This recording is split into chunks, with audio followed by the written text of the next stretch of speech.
Hello everyone, कैसे हैं आप लोग? आई होप सब अच्छे होंगे। हमने प्रीवियस क्लास में अपना इंडियन सोसाइटी का टॉपिक पॉपुलेशन कवर किया था, राइट? सो आज हम कवर करने वाले हैं अर्बनाइजेशन। तो जब आप अर्बनाइजेशन वर्ड सुनते हैं तो पहली चीज़ दिमाग में क्या आती है? Just think of it.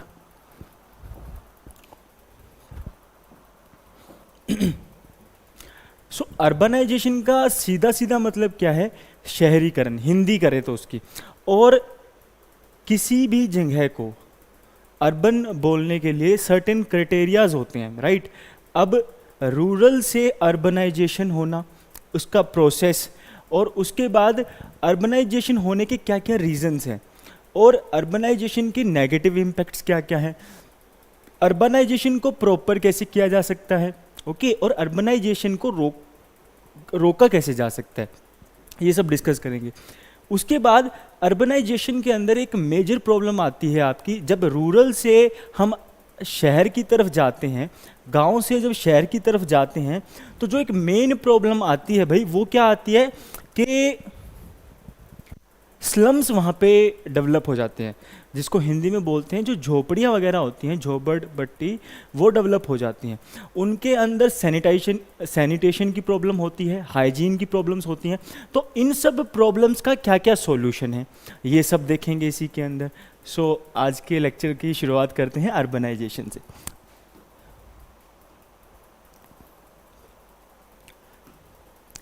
Urbanisation का मतलब क्या होता है?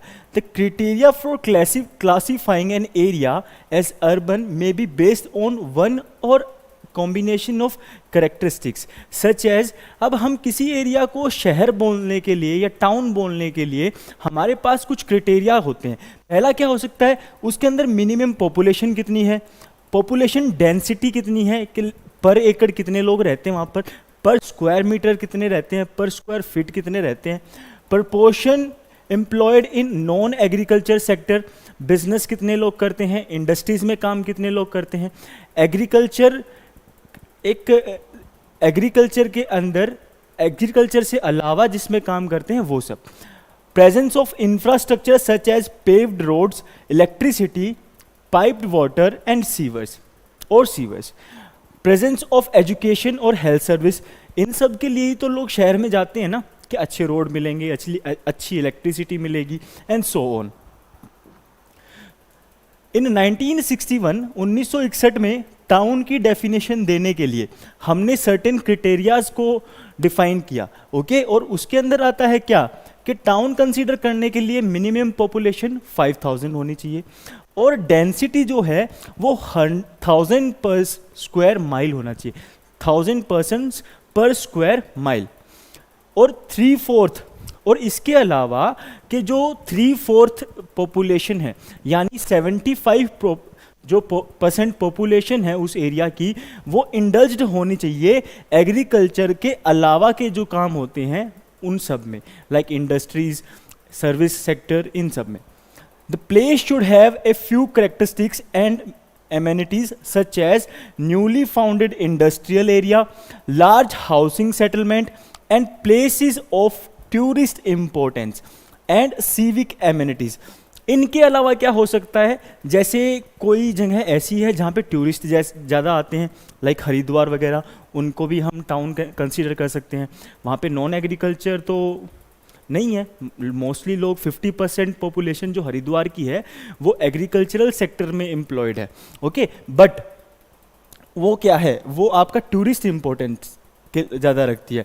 Urbanization indeed is the process of becoming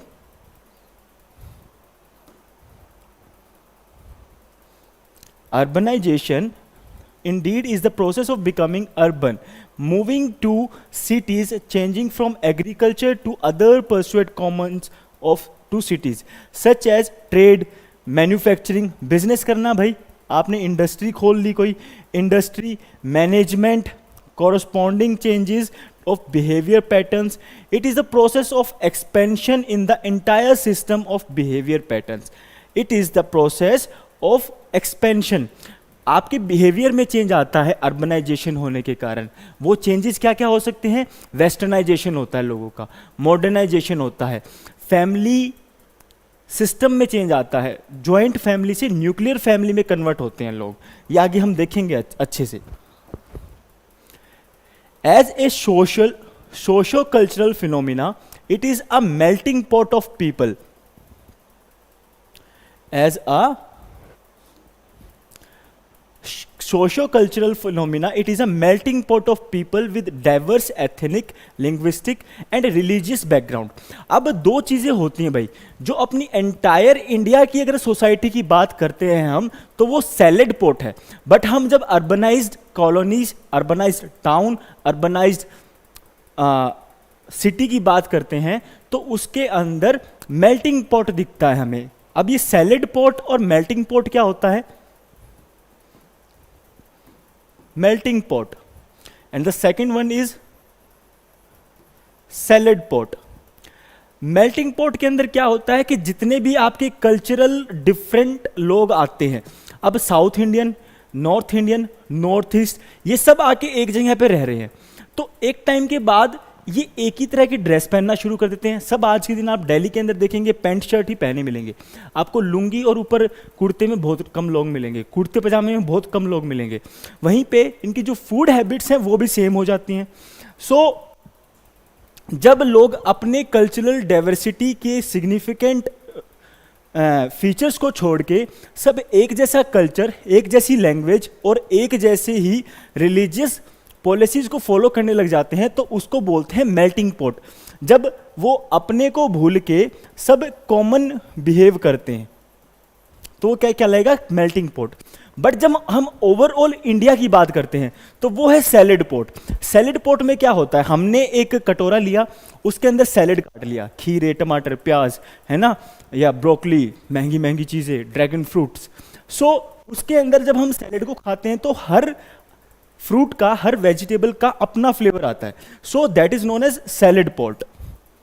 जब वो अपने को अलग से सिग्निफिकेंट करते हैं, अपने फीचर्स को नहीं छोड़ते। So India as an urbanized colony having an melting pot feature. As an economic process the city is a focal point of productive activities. It exist and grow on the strength of economic activity existing within itself। अब किसी भी शहरीकरण के लिए शहर की स्थापना ही क्यों होती है? शहर की स्थापना इसलिए होती है कि वहाँ पर इकोनॉमिक एक्टिविटी का एकदम से उभार आता है। अब जैसे गुड़गांव है, गुड़गांव पहले से गांव था, नोएडा है, नोएडा पहले एक गांव था। जब वहाँ पे एमएनसीज आई, इंडस्ट्रीज लगी, फैक्ट्रियाँ लगी, इसीलिए उसका शहरीकरण हुआ और वहाँ पे लोगों को एम्प्लॉयमेंट मिल रहा था, इसीलिए लोगों ने थ्रू आउट द इंडिया वहाँ पे जाके बसना शुरू कर दिया। Under the geographical process, it deals with migration और change of location of residence of people। अब जहाँ पे शहरीकरण होगा, जहाँ पे नई इंडस्ट्रीज आएंगी, तो वहाँ पे गाँव से लोग शहर में क्या करेंगे? माइग्रेट करेंगे और लोगों की ज्योग्राफिकल लोकेशन चेंज होगी। Urbanization in India was mainly a post independence phenomena. Independence से पहले, बिफोर 1947, क्या होता था कि लोग गांव में रहकर ही वो सब काम करते थे जो उनको इकोनॉमिकल बेनिफिशियल होते थे। लोग अपनी फैमिली को लेके शहर में नहीं जाते थे।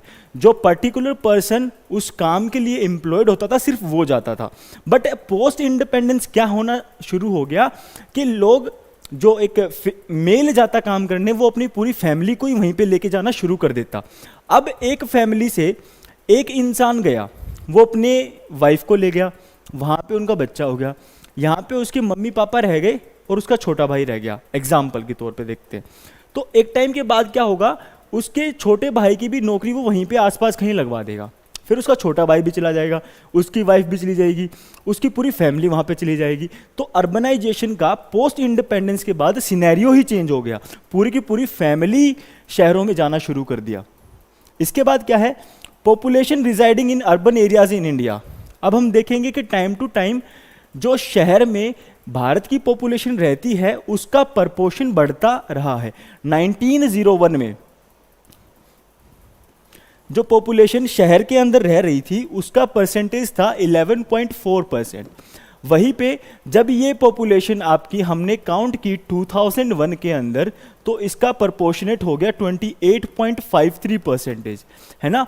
और ये 2011 में अराउंड 30% अप्रोक्सीमेटली, और 31.16% एग्जैक्टली। तो आप चेंजेस देख रहे हैं कि टाइम टू टाइम 1901 में 11%, 2001 में 28%, डबल से भी ज़्यादा, फिर 2011 में सीधा 3% बढ़ गया।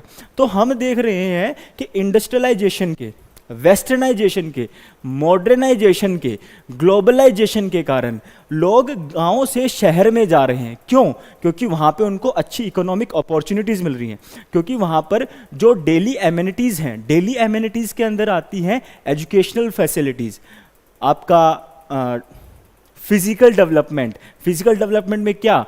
they are having the person in urban area are having a good facilities for hospitals, for human development process, they have a good training centers, coaching centers। बच्चे अपने, अब वो अपने बच्चों को भी तो जॉब पे लगाना चाहते हैं ना, अच्छी गवर्नमेंट जॉब, तो वहाँ पे कोचिंग सेंटर्स होते हैं। और क्या है, वहाँ पे इलेक्ट्रिसिटी है, वाटर सप्लाई अच्छी है, वहाँ पर जो लॉ मैकेनिज्म है वो अच्छा है, क्योंकि वहाँ पर अब किसी को कोई केस वगैरह लड़ना होता था तो शहर जाना पड़ता था। अब आप रोहिणी में रह रहे हैं और आपका कोई भी केस है, रोहिणी के आसपास कंझावला वगैरह गांव है, अगर आपका कंझावला में कोई केस हुआ है तो आपको रोहिणी जाना पड़ता था। तो आप कई बार उस चीज़ को अवॉइड कर सकते हैं कि आपके साथ कुछ भी गलत हो रहा है तो आप उसको अवॉइड कर देंगे। But if you are living in a city you can directly approach to the laws. Next, इसके बाद देखते हैं भाई 7th। अब अर्बनाइजेशन का रीज़न क्या है? पहला बता दिया मैंने, एम्प्लॉयमेंट, वहाँ पे नौकरियाँ मिलती हैं मैं लोगों को, इसलिए चले जाते हैं, इनकम अपॉर्चुनिटीज़ ज़्यादा होती हैं। हेल्थ एंड एजुकेशन, लोग अपनी एजुकेशन, अच्छा स्कूल्स अच्छे हैं वहाँ पे, हॉस्पिटल्स अच्छे हैं, न्यूट्रिशंस का पता लगता है, वहाँ पे जाते हैं तो आपको जगह जगह पे सप्लीमेंट स्टोर्स मिल जाते हैं। इम्प्रूव स्टैंडर्ड ऑफ लिविंग, वहाँ जाओगे अच्छी सोसाइटी में रहोगे, अच्छे लोगों के साथ रहोगे तो आपको पता चलेगा how to behave good, how to dress up good, how to talk in a good manner. Rural urban transformation, mostly हमने देखा है कि गांव भी आज के दिन शहर बनते जा रहे हैं। जो शहर के आसपास का इलाका होता है वो पहले बनता है नगर पंचायत, जब वो और फैल जाता है तो वो बन जाता है शहर पूरा। Transformation of rural areas to urban areas. Social benefits and services, वहाँ पे जाते हैं तो सोशल बेनिफिट्स क्या मिलते हैं कि आपके कास्ट सिस्टम को कोई नहीं पूछता, ठीक है। और क्या हो सकता है, आपको गांव में आज भी हम देखते हैं कि लोग आप कास्ट सिस्टम में अब भी बिलीव करते हैं, बट शहर में ऐसा कुछ भी नहीं होता, राइट। कमर्शियलाइजेशन, वहाँ पे जाते हैं तो लोगों को हर चीज़ पैसे में मिलनी शुरू हो जाती है। ये नेगेटिव इफेक्ट है इसका, है ना।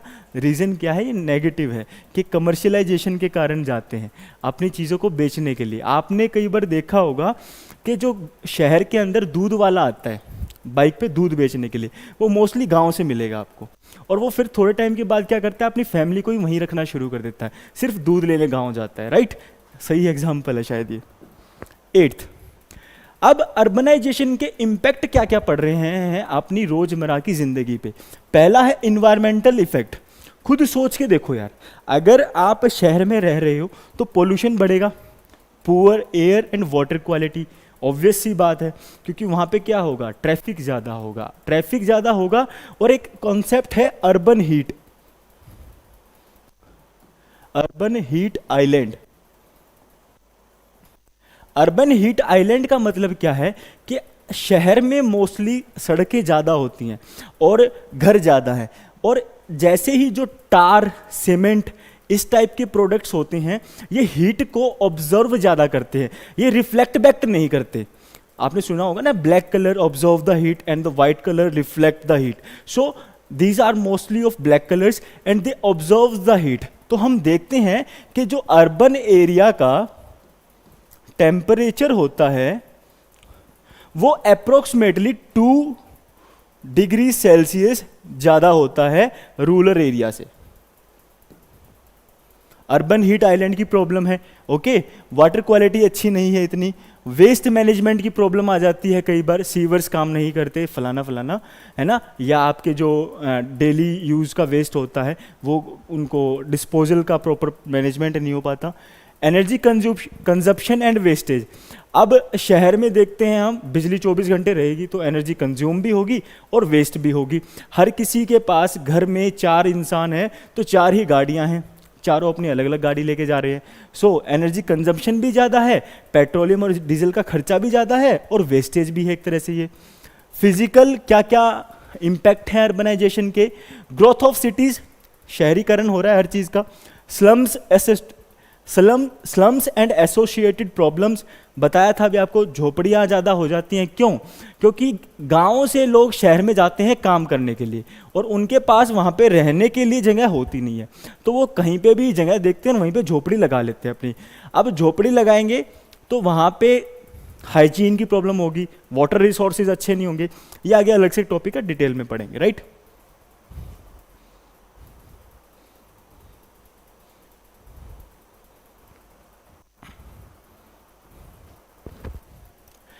इसके बाद क्या है? ट्रांसपोर्ट सिस्टम उनका डेवलप तो हो जाता है बट प्रॉब्लम रहती है। प्रॉब्लम क्या रहती है इसके अंदर? ट्रैफिक जाम की प्रॉब्लम रहती है। होमलेसनेस, स्लम से रिलेटेड बता दिया। लोग आपको फुटपाथ पर सोते हुए मिलेंगे शहर के अंदर, गांव के अंदर नहीं मिलेंगे। गांव के अंदर जितना भी गरीब इंसान होगा उसके पास खुद का घर पक्का होगा और कुछ हो चाहे ना हो। सब अर्बनाइजेशन, कई इलाके हमने ऐसे देखे हैं ना तो वो शहर है ना गांव है ना। सोशल क्या क्या इसके इम्पैक्ट पड़े हैं? फैमिली के ऊपर इम्पैक्ट पड़ा है। क्या पड़ा है? पहले ज्वाइंट फैमिली होती थी, अब कौन सी फैमिली होने लग गई? न्यूक्लियर फैमिली होने लगी। लोग शहर में जाके बस जाते हैं। क्राइम रेट इंक्रीज हुआ है शहर के कारण। हफ्ता मांगते हैं लोग, जो बड़े बड़े ठेकेदार होते हैं उनसे, मर्डर कर देते हैं छोटी छोटी बातों पे। अनएम्प्लॉयमेंट क्यों बढ़ेगा भाई? आप शहर में जा रहे हो, अच्छे एजुकेटेड हो, बट आपको आपके अकॉर्डिंग जॉब नहीं मिल पा रही है। पॉवर्टी बढ़ेगी। वो कैसे बढ़ेगी? आप फैमिली को तो ले गए, आपके पास तो एम्प्लॉयमेंट है बट आपकी पूरी फैमिली के पास एम्प्लॉयमेंट नहीं है, उससे गरीबी का अभाव आपको फील होगा। और शहर में एक मेजर खर्चा बढ़ जाता है, वो क्या होता है? रेंट का खर्चा। गांव में रेंट नहीं देना पड़ता, घर खुद का होता है ना गांव में। Prostitution, this is the also an negative impact of urbanization. लोगों को अपनी फिजिकल नीड के लिए प्रोस्टिट्यूशन के धंधे में घुसना पड़ता है ना। डिमांड होती है इसीलिए सप्लाई होती है। पॉवर्टी के कारण womens are force to do this things. Okay.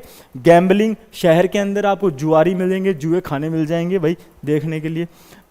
बेगारी, भीख मांगते हुए आपको गांव के अंदर नहीं मिलेगा कोई, है ना। This is for sure. जो बातें बता रहा हूँ मैं बिल्कुल श्योरिटी के साथ बता रहा हूँ। बट शहर पे हर रेड लाइट पे आपके पास पैसे मांगने के लिए लोग आ जाएंगे, राइट। कॉन्फ्लिक्ट्स देखने को मिलते हैं, बात बात पे लड़ाई हो जाती है पड़ोसियों से। साइकोलॉजिकल इफेक्ट क्या क्या है? पहला है एल्कोहलिज्म। शहर के अंदर लोग शराब का सेवन ज़्यादा करना शुरू कर देते हैं। स्ट्रेस बढ़ जाती है कंपटीशन के कारण, राइट। कल्चरल इसका क्या इम्पैक्ट हो सकता है? Impersonality of relations. Impersonality of relations का मतलब क्या हुआ? इसका मतलब हुआ कि हम हर चीज़ में अपना कमर्शियलाइजेशन ढूंढते हैं। हम अपने पड़ोसी के साथ हैं तो हम उससे देखते हैं वो कौन सी गाड़ी में आ रहा है, कौन से कपड़े पहन रहा है, कौन सी कंपनी में काम कर रहा है, ताकि हम उनसे रिलेशन अपने पर्सनल बेनिफिट्स के कारण बनाते हैं, ना कि as an a social being. Mechanical way of life, सुबह उठे काम पे गए, शाम को आए वापस आ गए, फिर सो गए, उठे काम पे गए वापस आए सो गए। स्पिरिचुअल बीइंग इंसान का कम हो जाता है, आपका रिलीजियस वैल्यूज कम हो जाती हैं, कल्चरल वैल्यूज कम हो जाती है, ट्रेडिशनल वैल्यूज कम हो जाती हैं। कहाँ? शहर के अंदर। अर्बन आउटलुक हो जाता है, बिल्कुल आप बिल्कुल शहर के बाऊजी बन के रहते हैं, शर्ट वगैरह पहन के, अपनी ट्रेडिशनल वैल्यूज वो आउच वाले बंदे बन जाते हैं आप। ओके। इकोनॉमिकल इसका क्या क्या इफेक्ट है? इंडस्ट्रियलाइजेशन बढ़ गया भाई, ज़्यादा लोग आएंगे तो डिमांड बढ़ेगी लोगों की काम की, तो जिसके पास पैसा होगा वो इनकम अपॉर्चुनिटीज़ देने के लिए लोगों के लिए काम बढ़ाएगा और इंडस्ट्रीज लगाएगा, क्योंकि उसे दिख रहा है लेबर ज़्यादा है तो इसका मतलब क्या है? सस्ती लेबर मिल जाएगी और वो उसको अपने पॉजिटिव पॉइंट ऑफ व्यू से यूज़ करेगा। Migration is also an major problem associated with urbanization. गाँव से लोग शहर में इसीलिए जाते हैं काम धंधा करने के लिए। अब इसके सॉल्यूशन क्या क्या हो सकते हैं? शहरीकरण का सॉल्यूशन कुछ नहीं है भाई, जो प्रॉब्लम्स थी उनके सॉल्यूशन है। हमें शहरीकरण नहीं रोकना है, हमें अर्बनाइजेशन को नहीं रोकना है। अर्बनाइजेशन तो होना चाहिए, it is an a progressive program, but इससे जो होने वाली प्रॉब्लम्स हैं उनको रोकना है। पहली बात कि अर्बनाइजेशन को कम कैसे किया जा सकता है कि सिटीज़ पे प्रेशर ना पड़े पॉपुलेशन का। Reduce rural to urban migration, कैसे रिड्यूस होगी भाई? ये रिड्यूस हो जाएगी, आप गांव के अंदर ही एम्प्लॉयमेंट जनरेट कर दो तो लोग शहर में आएंगे ही नहीं। ओके, स्मार्ट विलेज वाला concept. Building sustainable and environment friendly cities. अब हमने देखा कि पोल्यूशन ज़्यादा हो रहा है भाई शहर में, हम ऐसी सिटी को डेवलप करें जहाँ पे बहुत सारे पेड़ हों, like Chandigarh, Noida. Noida is a very good example for this thing. I have seen so many greenery in Noida as well as in Chandigarh. Okay, provision of essential services. आप किसी भी शहर में, गवर्नमेंट का काम है कि वहाँ पे अच्छा एजुकेशन सिस्टम हो, हेल्थ अच्छी हो, सैनिटेशन अच्छी हो, क्लीन वाटर हो, टेक्नोलॉजी अच्छी हो, इलेक्ट्रिसिटी मिले लोगों को, और खाने के लिए श्योरिटी के साथ एक फूड रिजर्व सिस्टम डेवलप किया जाए। हड़प्पा सिविलाइजेशन से हमें ये चीज़ देखने को मिलती है। हड़प्पा के अंदर क्या था, वो ग्रेनरीज के अंदर अपने फूड आइटम्स स्टोर करके रखते थे, जो वहाँ की रूलिंग क्लास होती थी। जब कोई भी आपदा आती थी उन पे, तो वो अपनी पब्लिक में उसको डिस्ट्रीब्यूट कर देते थे। ये इसका हमें पता कैसे लगा?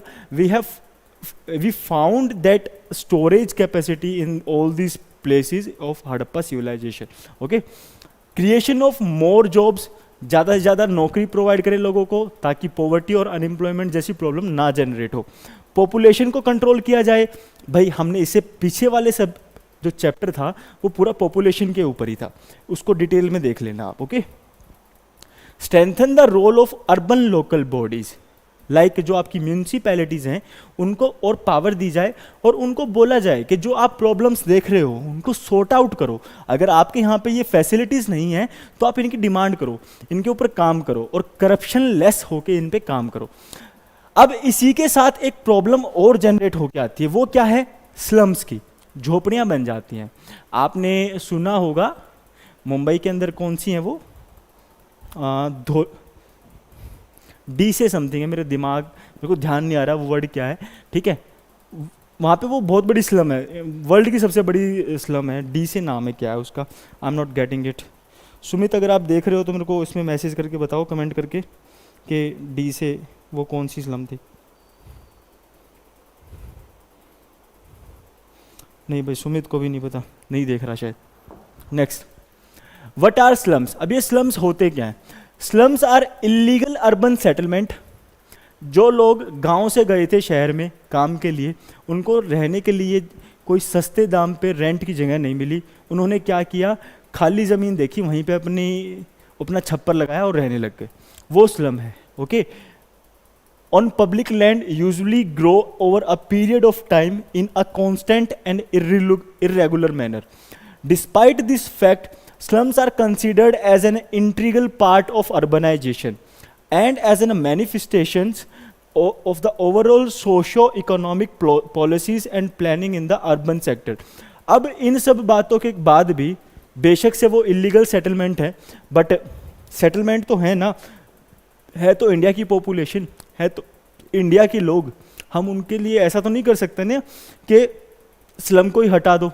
हम उनको स्लम को ब्यूटिफिकेशन कर सकते हैं स्लम का, कि उसके अंदर भी कुछ पॉजिटिविटी ढूंढ के उसको अच्छा सा कवर कर दें, और उनको अगर हटाएं भी तो उनके लिए पहले रहने के लिए जगह बनाएं, right. The existence and rapid growth of slums have been noted as an general urban phenomena common prevalent throughout the globe. ये केवल इंडिया में नहीं, ये पूरी दुनिया में देखने को मिल रहा है हमें। जैसे जैसे शहर के अंदर एम्प्लॉयमेंट अपॉर्चुनिटीज़ बढ़ती जा रही हैं, लोग शहर में जाएंगे, दिस इज़ फॉर श्योर। और उनको अगर सस्ते दाम पे रहने के लिए जगह नहीं मिलेगी तो वो कहीं तो रहेंगे ना यार। Okay, so problem is not slum, problem is we are not able to provide a proper residential place for the people who are not able to afford a good accommodation in urban area, and they are migrated from rural areas for employment generation, right? According to the United Nations agency, UN Habitat, a slum is a run down area of a city characterized by substandard housing and poverty and lacking in tenure security. भाई उन लोगों के पास ना तो proper security है रहने की, okay, ना उनके पास जो बेसिक एमिनिटीज होनी चाहिए वो हैं. सो मेरे हिसाब से ये कोई प्रॉब्लम नहीं है स्लम वाली, ये एक पॉपुलेशन की ग्रोथ हो गई है, मिलेंगी वो यहां से मिलेंगी. So they are not the problem, they are solution to your problems. Okay, these peoples are solution to your daily problems and we have to work on the benefits of them. हमें उनके अच्छे भलाई के लिए काम करने की जरूरत है भाई उन्हें, वरना कोई खुश नहीं है आज के दिन ऐसे बिना लाइट वाली जगह पे रहकर, गंदगी में रहकर, बिना पानी वाली जगह पे रहकर. सबको अच्छा घर चाहिए रहने के लिए, पैसा नहीं है उनके पास. पुअर अर्बन गवर्नेंस, हमारे जो शहर के अंदर म्यूनिसिपैलिटी होती है वो इस प्रॉब्लम को सॉल्व भी करना नहीं चाहते हैं. क्यों? क्योंकि उनको हर बार इनसे वोट्स चाहिए. वोट बैंक पॉलिटिक्स चलता है स्लम के ऊपर कि हम आपके लिए ये करेंगे, आपको कोई यहां से हटा नहीं सकता है, फलाना फलाना फलाना. ओके, पर्सनल इंटरेस्ट है उनका इसमें. Problems faced by slum dwellers, जो वहां पे रहते हैं उनको मेन प्रॉब्लम्स क्या क्या फेस करनी पड़ती होगी. आप मुंबई की जितनी भी फिल्म देखेंगे उनके अंदर देखेंगे टैप के अंदर पानी नहीं आता है, 1 घंटे के लिए पानी आता है और उसमें भी लड़ाई रहती है औरतों की, हम पहले लगेंगे हम पहले लगेंगे, लाइन में लगी रहती है. ओके, सो उन्हीं को हम डिटेल में पढ़ेंगे. Lack of basic services, basic services में क्या क्या आएगा? क्लीन वाटर, अभी जो एग्जांपल दिया. सैनिटेशन, सफाई नहीं होती वहां पर. हेल्थ, इलेक्ट्रिसिटी, खाना. सब स्टैंडर्ड हाउसिंग, अच्छे से घर नहीं बने हुए, झोपड़पट्टी में रह रहे हैं वो. ओवर क्राउडिंग, इतने पास पास होते हैं, जैसे यहां पर एक घर हो गया, एक इतने से इलाके में, नेक्स्ट में दूसरा. ओके, सो जितने में आपका एक अच्छा किचन होता है इतने में उनको पूरा घर होता है बेचारों का. ओके, उसी के अंदर उनका वॉशरूम है, उसी के अंदर उनका किचन है, सब कुछ उसी के अंदर है. Right. Unhealthy living condition and hazardous location, basically ये उनके इंडस्ट्रीज के आसपास ही होंगे तो वहां पे पोल्यूशन तो होगा ना यार, उनको भी तो एक हेल्दी स्टैंडर्ड लाइफ जीने का हक है. सो हमें उनके लिए सॉल्यूशन ढूंढना चाहिए. Slum is not an a problem. I repeated this thing, I am repeating this thing and I will repeat this thing. Slum is not a problem. Slum peoples are the solution to all the problems of urban area. Right? Lack of pathways, uncontrolled dumping of waste, polluted environment. Further, slums come up in hazardous locations such as proximity to industrial plants, toxic emanations, waste disposal sites. और इस सब में ये गरीबी की रेखा में घूम के रह जाते हैं बेचारे. Cycle of poverty. Right. Social problems क्या क्या हैं? ये अपने आप को हाई सोसाइटी से थोड़ा सा दूर फील करेंगे, ऑब्वियसली करेंगे. एक जगह पे तो आप जाके ड्राइव कर रहे हो अपने मकान मालिक की मर्सिडीज, उनका बड़ा सा बंगला देख रहे हो, वापस आके देख रहे हो अपनी छोटी सी झोपड़ी में, आपके पास साइकिल है, साइकिल से जाते हो, मर्सिडीज चलाते हो. This is in a problem of our society. Okay, health issues क्या क्या हैं? No clean water, sanitation problem, malaria जैसी बीमारियां होंगी, डेंगू होगा उनको. राइट. हाइजीन फैसिलिटीज इतनी अच्छी नहीं है, कॉमन टॉयलेट होता है सबका. Residents are not at all sanitize and well maintained. Okay, and they are having a great risk of contracting waterborne disease. अभी बताया, dengue, malaria, respiratory disease, TB हो जाता है उनको. High population density, lack of proper toilets, close proximity of homes allows to discover more and more communicable disease. जितने पास पास घर होंगे, कोविड के टाइम पे हम अपने को एक कमरे में आइसोलेट करके रख रहे थे पर पर्सन, वो एक घर में रह रहे हैं जो आपके किचन जितना रूम है और किचन जैसे जितने रूम के जो आपकी खोली होती है वो पास पास होती है, तो कम्युनिकेबल डिजीज बढ़ेगी ना यार. और जब आप पानी लेने जाओगे कॉमन टैप से तो सबके हाथ लगेंगे उस पर. So how we can control all this problems? So we have to focus on the slum problems very curiously and seriously. Right. Steps taken, आज तक हमारी गवर्नमेंट ने क्या क्या स्टेप्स लिए हैं? नेशनल स्लम डेवलपमेंट प्रोग्राम 1996 में आया, फिर आया वाल्मीकि अंबेडकर मालिनी बस्ती आवास योजना 2001 के अंदर आया. ये किसके सबड्यू काम कर रहा था? निर्मल भारत अभियान के अंदर. फिर इसके बाद आया integrated house slum development program, फिर आया राजीव आवास योजना, फिर आया प्रधानमंत्री Awas Yojana, housing for all, ये कब आया? 2015 में स्मार्ट सिटी मिशन आया, बहुत सारे आए, आते रहेंगे। प्रॉब्लम कब सॉल्व होगी? जब करप्शन लेस पॉलिटिशियंस इसका सॉल्यूशन करना चाहेंगे, राइट? जब वो वोट बैंक पॉलिसीज इसमें अप्लाइड नहीं करेंगे। स्मार्ट सिटी मिशन, स्वच्छ भारत मिशन आया। स्वच्छ भारत मिशन के अकॉर्डिंग बोला गया था कि सफाई होनी चाहिए हर जगह, ओके। नेक्स्ट क्या आया? अमृत आया, हृदय आया, स्लम एरियाज को इम्प्रूवमेंट एंड क्लियरेंस एक्ट आया 1956 के अंदर। सो इन सब को आप क्वाट कर सकते हैं जब आपको आंसर राइटिंग के अंदर करना होगा। अब इसके लिए वे फॉरवर्ड क्या हो सकता है? Smart and sustainable village development. हमें शहर में जाने की जरूरत ही ना पड़े, गांव के अंदर ही सारी फैसिलिटीज अवेलेबल हो जाएं, एजुकेशन, हॉस्पिटल अच्छा हो जाए, क्यों जाएंगे शहर पे? एम्प्लॉयमेंट जनरेट हो जाए, क्यों जाएंगे? Slum rehabilitation rather than demolition. Slum को हटाने की जरूरत नहीं है, वहां पे उनके लिए प्रॉपर बिल्डिंग्स बनवा दो, अपार्टमेंट बनवा दो। स्लम ब्यूटिफिकेशन बताया था मैंने अभी, उनको ही सुंदर तरीके से डेकोरेट करवा दो, उसके अंदर छोटे छोटे घर का एक कॉन्सेप्ट लेके आओ जिसके चारों तरफ फूल पत्तियां लगी हुई हैं, कितना सुंदर लगेगा वो, right? Poverty main cause of slum development must be addressed. गरीबी को खत्म करने का तरीका employment generation, right? Livelihood for urban poor by enabling urban informal sector activities to flourish and develop। informal activities कौन सी होती हैं? आपका स्ट्रीट वेंडर्स देखा होगा आपने, सब्जी वाले, है ना? आपने कॉबलर्स देखे होंगे, उनको प्रमोट किया जाए, उनको लोन्स दिया जाए, दिया भी था अपनी सरकार ने, okay. Slum policy should be integrated with in borders people focused urban poverty reduction policies that address the various dimensions of poverty. सारी की सारी प्रॉब्लम्स के 3 सॉल्यूशन होते हैं यार। वो क्या क्या हो सकते हैं? एजुकेशन दे दो, एम्प्लॉयमेंट दे दो, हेल्थ अच्छी कर दो। इन 3 बातें कर दी, कोई प्रॉब्लम नहीं होगी for sure, right?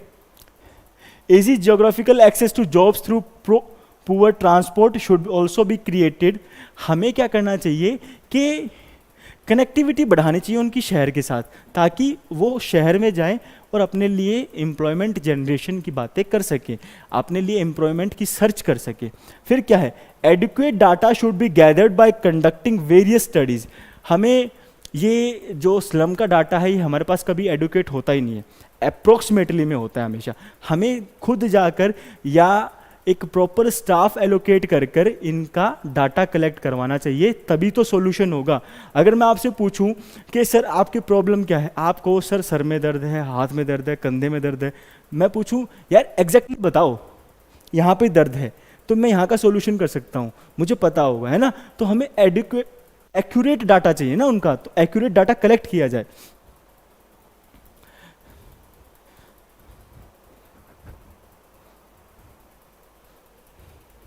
Investment in city-wide infrastructure as a precondition of successful and affordable slum depredation। उनके लिए अच्छे से भाई क्या करो, घर, रोड, सड़कें बना दो। Stable income through their employment in productive jobs, उनके लिए एम्प्लॉयमेंट जनरेट कर दो। घुमा फिरा के वही बात, एम्प्लॉयमेंट को जनरेट कर दो, एजुकेशन दे दो, हेल्थ अच्छी कर दो, पानी सड़क बिजली अच्छा कर दो, ऑल सेट। ओके, नेक्स्ट चलते हैं। अभी मैंने बताया था आपको अर्बन हीट आइलैंड क्या होता है। What is an urban heat island? N urban heat island UHE is where the temperature in a densely populated city is much as higher as 2 degree higher than the rural areas। 2% ज़्यादा temperature जिसको बोलते हैं उसी को बोलते हैं urban heat island.